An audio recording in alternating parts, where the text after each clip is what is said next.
जब आपको कारण नहीं पता हो, जब आपको रीजन नहीं पता हो, जब आपको उसके पीछे का तथ्य नहीं पता कि भाई ऐसा क्यों खराब हो गया, सब बहुत अच्छा था, अचानक कोई चीज आई है, अदृश्य रूप में आई है, कोई छल है, कोई प्रपंच है, कोई तंत्र है, कोई भूत है, कोई प्रेत है, कुछ किया कराया है, कुछ किसी ने समझा दिया है, किसी ने मति भ्रम कर दिया है, किसी ने विवेक चेंज कर दिया है, जब आपको कारण नहीं पता हो। जायफल में हल्दी लगा करके यहां दबा देने मात्र से आपके अपने जीवन में प्रेम का संयोग बनने लगता है।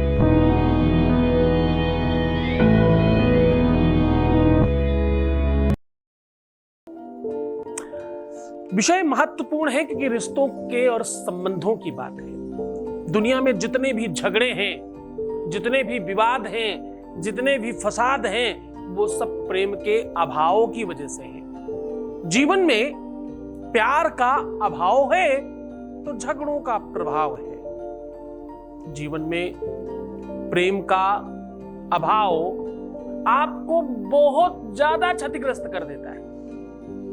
जीवन में प्रेम का अभाव आपके रूप में, सुंदरता में, चिंतन में, सोच में, जागृति में हर एक जगह पर काम करता है।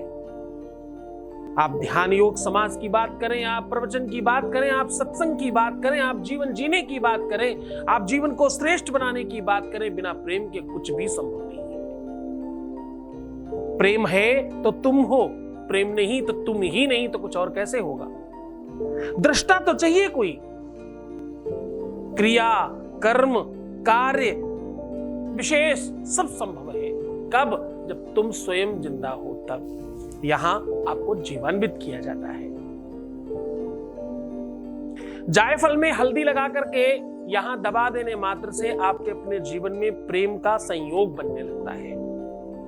बृहस्पति का वो बल आपको मिलता है इसमें जिस बल के अभाव की वजह से जीवन में सब अस्त व्यस्त होने लगता है। जब आपको कारण नहीं पता हो, जब आपको रीजन नहीं पता हो, जब आपको उसके पीछे का तथ्य नहीं पता कि भाई ऐसा क्यों खराब हो गया, सब बहुत अच्छा था, अचानक कोई चीज आई है, अदृश्य रूप में आई है, कोई छल है, कोई प्रपंच है, कोई तंत्र है, कोई भूत है, कोई प्रेत है, कुछ किया कराया है, कुछ किसी ने समझा दिया है, किसी ने मति भ्रम कर दिया है, किसी ने विवेक चेंज कर दिया है। जब आपको कारण नहीं पता हो, कारण पता भी हो तो भी करने में नुकसान नहीं है, लेकिन अगर कारण नहीं पता है तो ये बड़ा कारगर उपाय है। इस उपाय में अपनी शक्ति है, इस उपाय में सामर्थ्य है, इस उपाय की अपनी एक महती कृपा है। इस उपाय में ग्रहों का फल तो मिल ही रहा है, साथ में मंत्र का, क्रिया का, व्यवस्था का, साधन का फल मिल रहा है। इसमें साधना का बल है। ये प्रयोग एक औषधि को, हम लोग वनस्पति तंत्र नाम से कुछ पुस्तकें हैं, प्राचीन पुस्तकें, उसमें पढ़ते हैं कि भगवान ने बहुत सारी चीजों को एज वेल एज आपके लाभ के लिए बनाया है। जैसे तुलसी का पत्ता, माता तुलसी की कृपा ऐसी अद्भुत है, ऐसी अनुकरणीय है कि आप किसी भी रूप में उसे बेनिफिट ले सकते हैं। वनस्पति तंत्र एक ऐसा तंत्र है जो भगवान ने, ईश्वर ने एज वेल एज मानव के कल्याणार्थ बनाया। जैसे तुलसी का पत्ता, माता तुलसी की कृपा अद्भुत है। दूध में डालें, चाय में डालें, पानी में डालें, ऐसे ही खाएं, वैसे जैसे भी प्रयोग कर लें वो बेनिफिट मिलेगा ही मिलेगा। ये इंसान ने नहीं बनाया, परमात्मा ने बनाया है। जुरांकुश का पत्ता, ऐसे कितनी ही औषधियां हैं। रुद्राक्ष स्वयं भगवान शिव का अस्त्र कहलाता है, भगवान शिव का प्रतीक है। कितनी ही ऐसी चीजें हैं वनस्पति में जो सीधा भगवान ने, ईश्वर ने, परमात्मा ने मानव कल्याण के लिए बनाई है। वैसे ही जायफल है।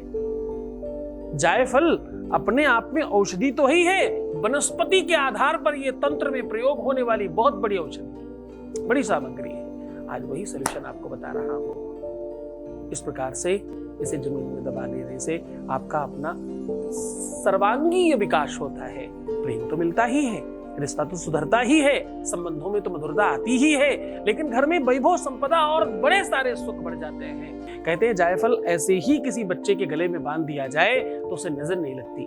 जायफल घोट कर पिलाया जाए तो लू, बयार, क्रोध, एंजाइटी, गर्मी, सर्दी, दुनिया भर के रोग समाप्त हो जाते हैं। जायफल कहते हैं कि कुछ दिनों तक अपने पास रख करके जिसको भी खिलाया पिलाया जाए वो व्यक्ति आपके अनुकूल होने लग जाता है। जायफल में अनेकों प्रकार के फल हैं। आज आपको अद्भुत बात बता रहा हूं। जायफल को करना क्या है कि रात्रि में जब इसे प्रयोग करना हो उसके एक दिन पहले इसे पंच स्नान करा लें। पंच स्नान मतलब दूध, दही, घी, शहद, शक्कर 5 चीजों से स्नान करा के इसे अभिमंत्रित कर ले अपने बाएं हाथ में रख करके, दाहिने हाथ से बार बार स्पर्श कर करके इसे कहें, हे जायफल, मैं तुम्हें जागृत कर रहा हूं या कर रही हूं, मैं चाहती हूं कि मेरा ये अमुक अमुक काम हो जाए। ऐसा 5 से 7 बार आपको कहना है और इसे किसी भी पीले कपड़े में बांधकर अपने तकिए के नीचे रख करके सो जाना है, ताकि ये आपके अंदर की नकारात्मकता को अपने अंदर भर ले। अब आपको करना क्या है, सवेरे इसको शहद में डुबोकर और ऊपर से हल्दी में डाल दीजिए। एक बर्तन में शहद रखिए, एक में हल्दी रखिए, पहले शहद में डाल दीजिए, वहां से निकालिए हल्दी में डाल दीजिए और खूब ओत-पोत होने दीजिए।